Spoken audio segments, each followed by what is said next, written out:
क्या जरूरत थी उसे बुलाने की, क्या जरूरत थी वहां जाने की, क्या जरूरत थी ये खाने की, क्या जरूरत थी उसे बताने की।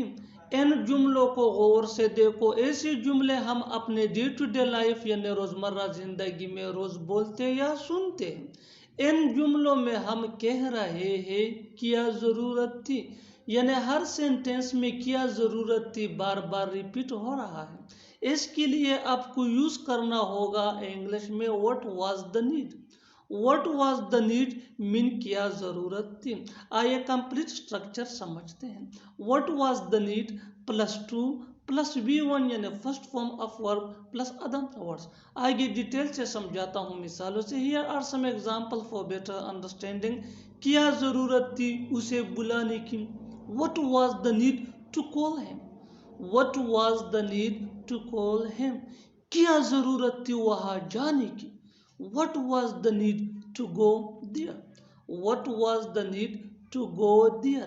क्या जरूरत थी ये खाने की। What was the need to eat this? What was the need to eat this? क्या जरूरत थी उसे बताने की।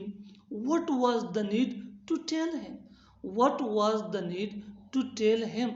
और आखिर में ये सेंटेंस आपके लिए कमेंट सेशन में इसका जवाब जरूर देना। क्या जरूरत थी वहां बैठने की। क्या जरूरत थी वहां बैठने की। Subscribe to English page for more advance English sentence structure. Thanks मन।